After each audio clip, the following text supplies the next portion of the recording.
Honey Badger has officially said goodbye, and it's time that we have a chat about Daniel Ricciardo. So get ready, because you've been summoned to the Steward's office. Hello everyone, and welcome back to the Steward's office. I'm Syra, and this week the entire episode is dedicated to Daniel Ricciardo. It's been over a week, potentially verging on 2 weeks now, since we had the announcement that Daniel Ricciardo would be leaving the F1 grid for the rest of the season, and I finally had a chance to sit down and chat with you guys about it, because I do have a lot of thoughts on the whole situation, and I know a lot of fans do as well. So we ended up having confirmation that Daniel Ricciardo would be leaving his seat with VCARB. I think it was the Thursday after the Singapore Grand Prix. And on a whole, this wasn't a surprise to, I think, a lot of fans, only because of the amount of rumours that we had in the run-up to the Singapore Grand Prix weekend. The mid-season drop in general might have been a surprise, but when it came to the actual timing of it and everything, we had heard so much beforehand that I don't think the actual announcement at that point was a shocker to anyone. And it was weird how many rumours had come out, because it popped up out of nowhere. Yes, VCARB hadn't confirmed that Daniel would be racing for them next season, but they hadn't confirmed any other driver either. And we weren't really hearing a whole lot about that seat. So in that respect, yeah, these rumours kind of popped up. I really wasn't sure where they had come from or whether to believe them. Because as we know, F1 is a rumour mill, and sometimes there are rumours that are really, really spot on, and sometimes there are rumours that just have no basis to them whatsoever. So I wasn't really sure what to think when the rumours came out. I didn't really think, if I'm honest, that he was going to be dropped in the middle of the season. Evidently, I ended up being wrong, but I just didn't really pay too much attention to them. Not at the start anyway. And then the rumours started to build up, and Sky Sports were talking about it as well over the race weekend, and I thought, okay, maybe there's something to it. And then we had Daniel Ricciardo come into the race weekend and do his media and all the other interviews around the sessions, and his body language wasn't great. He looked like a man that had been defeated, and part of me thought, okay, maybe it's just because of the amount of media scrutiny he's getting at the moment. So many people were asking him about whether he was being dropped or not, what was going on, and I just thought, okay, even if he isn't being dropped, he knows his seat is on the line, and that's enough pressure, and then you've got the media constantly asking you about it. That's a lot. So maybe that might be why he doesn't seem like himself. But yeah, his body language just looked super, super defeated, like he had almost given up. He didn't seem very enthusiastic. I don't think he necessarily wanted to have to do all the interviews that he had done over the weekend, but they needed to be done. But then we also had, I think it was Laurent Mekies, the team principal of VCARB, saying we are going to have a chat about performance and about the seat and everything after Singapore. And I think Helmut Marko had also mentioned something, I think it was pretty soon after Baku, where he was like, yeah, we will be chatting about that seat after the Singapore Grand Prix, we'll have a look at what's going on. So I think hearing that they were going to have that conversation afterwards made me think, yeah, no, they're probably going to be having more of a chat about the 2025 season and about the seat there, because we haven't had an announcement. But that's what made me not necessarily believe the rumours that were going on, right? Especially when you have a team principal saying, yeah, the conversation is going to be had afterwards. But then after the race was done, we had certain things that really pointed towards the fact that Daniel would be leaving. There was the fact that he had sat in his car for a really, really long time after the race was done. He had just sat in there. And after a race like Singapore especially, a lot of the drivers want to get out, get some water, take the race suits off and cool down, right? The ice vests, all of that sort of stuff. But he really wanted to just sit in that car for a really extended period of time, and it felt like he was just trying to savor it and trying to enjoy that feeling one last time. We had some of the VCARB staff come out of the hospitality that they're in and form a guard of honour for him as he walked into the hospitality. We also had then reports that he had stayed, I think, until like midnight or 1 a.m. in the paddock on that Sunday, just to say goodbye to everyone. All things that were pointing towards Daniel Ricciardo leaving Formula One. This isn't something that a driver who knows they've at least got the rest of the season to say goodbye to do. And I did say in my last podcast episode that I thought it was going to be Wednesday or Thursday after the Singapore Grand Prix that we would have the announcement, and that is what we ended up getting from VCARB. we had the announcement that he was going to be vacating the seat for the rest of the season, 6 races left, and that Liam Lawson would be taking over the seat for the rest of the 2024 season. Now, I am going to have a chat about whether or not I think it was the right decision to drop Daniel Ricciardo in the middle of the season and the head-to-head between him and Yuki Tsunoda throughout the 2024 season. But before we get into that, I do just want to chat about the way he left, because I don't think it was right. I don't think it was the most respectful way to say goodbye to Daniel Ricciardo. And there are a lot of things at play here, and I think one of the first things is the actual announcement that eventually came out after the amount of speculation that we had. There was a post from VCARB. It was a photo of him and then a statement from Laurent Mekies saying that yes, he would be leaving and thanking him. And then Daniel Ricciardo obviously posted on his own Instagram page saying thank you and that he was going. But then on the same day, VCARB did announce that Liam Lawson was going to be taking over that seat for the rest of the season. Now, I have to look at VCARB here, and yes, I know you were going to want to announce who the driver taking over was going to be, obviously. You were going to want to get that information out there because people were going to wonder. Realistically and logically, I think most of us knew that it was going to be Liam Lawson, because that was the name that was batted around. That was the person that Sky kept talking about throughout the Singapore Grand Prix weekend. I would have been very shocked had it not been Liam Lawson, right? But to announce that on the exact same day that you were saying goodbye to Daniel Ricciardo, who has been in Formula 1 for years and has done so much in F1. I don't think it was fair on Ricciardo, and I don't think it was fair on Liam Lawson either, because for Ricciardo, I think he deserved to have a day, just a day where it was focused on him leaving and people being able to thank him, whether you liked him as a driver, whether you were a fan of him as a driver and off the track, whatever it was, right? Whether you loved him in the Red Bull days or his Renault days, Toro Rosso, McLaren, whatever. I do think he should have been given that day before any other announcement was given. But they opted to announce Liam Lawson straight away. And then I also don't think it's fair for Liam Lawson, because he is a young driver coming in, and there has been some hate towards him taking over that seat, and that is not his fault at all. VCARB opted to drop Daniel in the middle of the season, and they offered Liam Lawson a seat. And of course, you're not going to say no to that at the end of the day. And surely Liam also deserves to have a little bit of pomp and circumstance about the fact that he's going to be back in Formula 1, because he did a couple of races last year. But yeah, he deserved to have a little bit of a celebration without it being overshadowed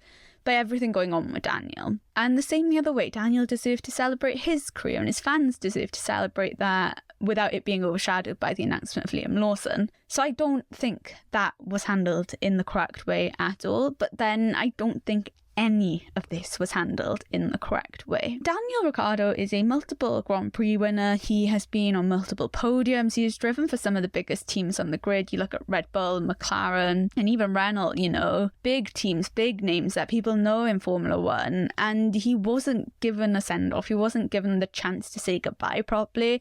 F1 wasn't given the chance to say goodbye to him. And he's such a big personality on the grid, you know. He is the biggest personality on the grid. People follow the sport because of him. I mean, he's one of the biggest characters, and I mean this in terms of his personality, on DTS. And it's why a lot of people ended up following the sport and wanting to watch the show. It was because of him. So to not have had a goodbye to him, you know, to have announced this when we have this month break in between Singapore and Kota is just so weird to me. I really don't know what the thought process was behind this, because I am genuinely of the opinion, right, considering the amount of rumours that we had in the run-up, that VCARB had pretty much made the decision. And even if they hadn't, I don't know, verbalised that to Daniel Ricciardo, had gotten Liam Lawson to sign the contract, I don't understand why they wouldn't have told him beforehand, because I think their minds were made up before Singapore. I don't think you were just going to give him that one last race to see if he could do it, right? So I don't quite understand why they wouldn't have just said to him, look, Singapore will be your last race. had publicly announced that, so Daniel would be able to enjoy that last race, so people could enjoy that last race with him. F1 would be able to celebrate his career and give him a send-off. The drivers could say goodbye properly as well, because, you know, when you look at the comments they were leaving on his post or the stories and Instagram posts that they put up themselves, I think they would have appreciated saying goodbye to him. But he didn't get that chance. The other drivers didn't get that chance to say goodbye. Formula One, the fans, it was just this really abrupt end to his time in VCARB. And I do think that's where a lot of the anger about this entire situation has stemmed from, is the fact that he wasn't given the send-off that a lot of his fans in particular think that he deserved, you know? It just doesn't sit right with me. I can't lie. I think, you know, if you are going to drop a driver mid-season, okay, whatever, I think they should at least have that chance to say goodbye and know that something is their last race. And if Daniel knew, you know, VCARB might have told him, because by the looks of his body language and everything over the weekend, it did look like he pretty much knew. But I just don't get why VCARB wouldn't say something. And part of me wonders whether it's because they didn't want that media scrutiny, both VCARB and Red Bull, over the Singapore Grand Prix weekend. Because let's be honest, looking at it now, I mean, yeah, people aren't happy and they're having to deal with all of the messages and tweets and things like that that show that the fans are not happy with this decision. And I don't know whether that's something that VCARB just wanted to avoid over a race weekend. But regardless of that, I just don't think it was the right thing to do. However, was this mid-season drop warranted? Should he be dropped before the end of the season? Was he doing badly enough to warrant that? Right now, I'm going to say no. I have looked at the head-to-heads, I've looked at average race pace and, you know, the DNFs that he's had, and I can't say that I think it was the right thing to do. I can't say I think he was doing badly enough to be dropped in the middle of the season, because we have had one other mid-season drop, and that came from Williams when they dropped Logan Sargent not long after summer break now. And I'm going to say right now, I'm not a fan of mid-season drops in general. I just don't like them on a personal level. I get that sometimes teams have to do what they have to do because they also operate as a business. But on a human level and an emotional level, I'm not the biggest fan of them. But in the case of Williams and Logan Sargent, Williams opted to drop him from their lineup because of the crashes that he was having over a weekend and the amount that it was costing Williams, and it was delaying a lot of the upgrades that they wanted to bring. So as much as I don't like mid-season drops, as much as I think, once again, things can be handled better, it's a little bit more understandable, right? They had a justification behind it. Can that same justification be given to Daniel Ricciardo, who has only had 2 DNFs this season? He wasn't costing VCARB the same amount of money that Logan Sargent was costing Williams at the time. And even then, when you look at his race results, and let's look at the head-to-heads between him and Yuki Tsunoda, because your teammate is always going to be your best benchmark, right? They're in the same car. In theory, at least, they should be in the same car. And yes, across qualifying and the race, Yuki Tsunoda was beating Daniel Ricciardo. And in qualifying, there was a really clear divide between him and Yuki Tsunoda, right? It was 13 to Yuki Tsunoda and 5 qualifyings to Daniel Ricciardo. And that is a really, really big discrepancy. So Yuki Tsunoda definitely was able to get the most out of the car with 1 lap pace. He was able to extract the most raw speed from that car. So, okay, yeah, qualifying wasn't looking great for Daniel Ricciardo, but let's look at the race because, okay, points are actually scored during the race, and it did look a little bit better from there. Yuki Tsunoda still won that head-to-head, but it was 9 races to 8 because both of them did end up DNFing in China. That's a much closer margin. There was only 1 race between them, right? So looking a lot better there. But then I was like, okay, with it being that close in the race head-to-head, let's look at average race pace. And I didn't look at the races where one or both of them didn't manage to cross the finish line. So that took us to 14 races instead of 18. Can't lie, average race pace wasn't looking much better for Daniel Ricciardo. There were only 5 times out of the 14 races that he managed to outpace Tsunoda on average. Belgium was his best race against Tsunoda. He was on average nearly 0.8 of a second quicker than Tsunoda. But on the other side, Monaco was Ricciardo's worst race against Tsunoda, where Tsunoda was nearly a second quicker on average. However, Daniel Ricciardo was stuck in a DRS train for a fair bit at the Monaco Grand Prix, and that's never great, especially on a track like that. And then there were 3 occasions where Ricciardo was under 0.2 slower than Tsunoda. Otherwise, when Tsunoda was beating him, it was by a bigger gap, 0.2 or over. And I can understand when you look at all of those stats, the head-to-head and the average race pace, why that might be concerning to the team and to Red Bull, because they wanted Ricciardo to be quicker. When Ricciardo signed this contract with VCARB, and I think it was mainly Red Bull, okay? It was Red Bull that really wanted Ricciardo to have that seat. They wanted him to be outperforming Tsunoda consistently over a race weekend.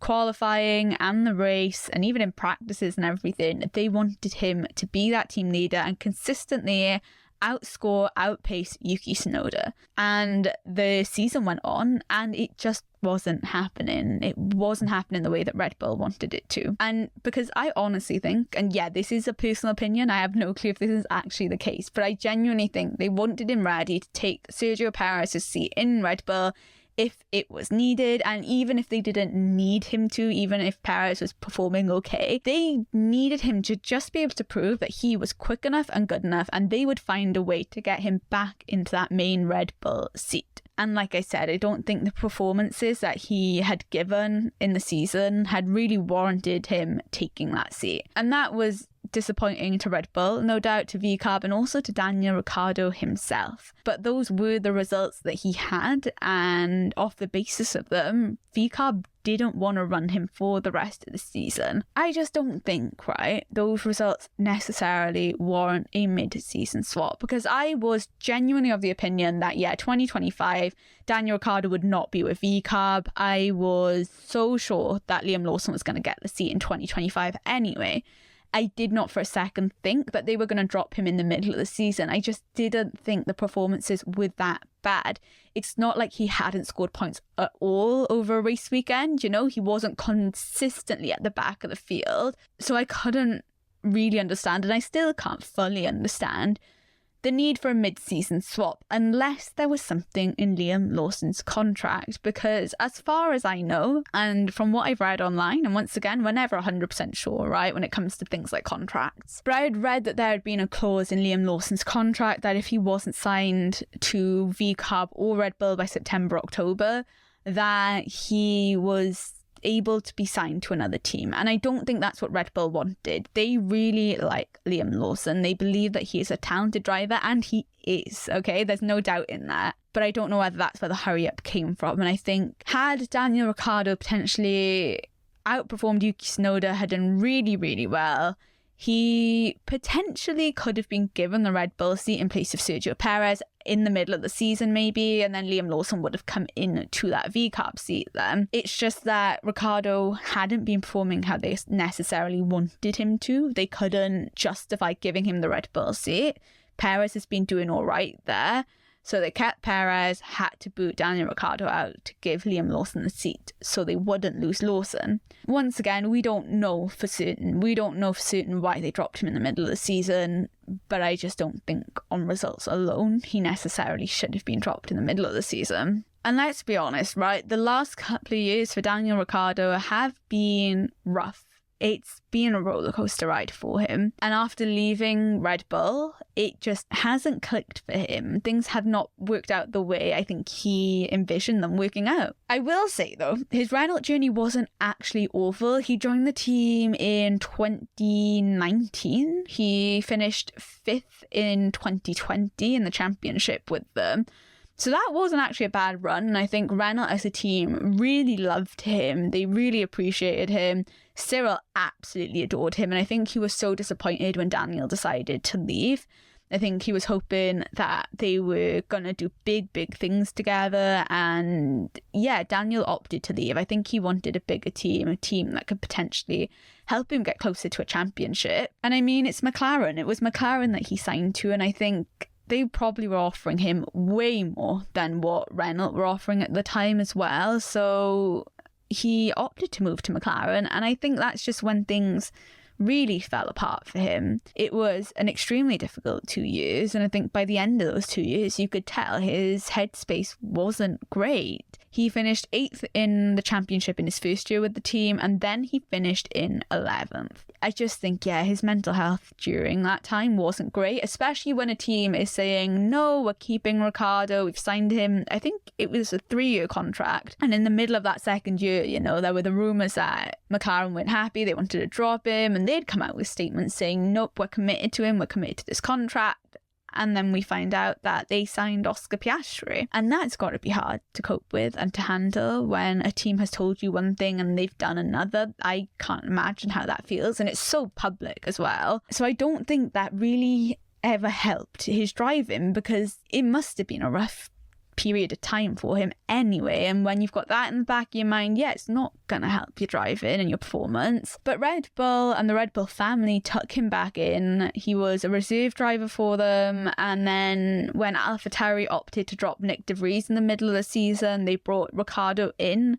He ended up injuring himself, had to sit out for a few weeks with Liam Lawson taking his seat for a little bit, but did get signed for the full 2024 season. And he didn't get to finish that out either. Do you know what really surprised me when I was going through everything for this episode is the fact that Daniel Ricciardo has not been in the car for a full season since 2022. I don't know why, but yeah, obviously that makes sense because 2023 he was only in for part of the season and 2024 he hasn't been able to finish the season. But that is insane to me that we haven't seen Ricciardo in a seat full time since 2022 with McLaren, and that was not a good year for him. It really, really wasn't. I don't know. It feels like after he left Red Bull, almost that he was a little bit lost, and McLaren definitely felt like the wrong move. Alpine not so much. Renault, sorry, because they did turn into Alpine, but at the time it was Renault.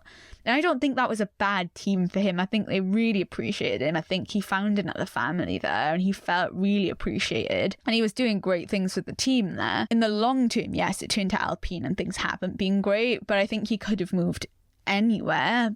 But McLaren was just the wrong move. And yeah, I can't lie, I do wonder what would have been had Daniel Ricciardo stayed at Red Bull alongside Max Verstappen, what the dynamic would have been, especially with this era of dominance that they've recently had.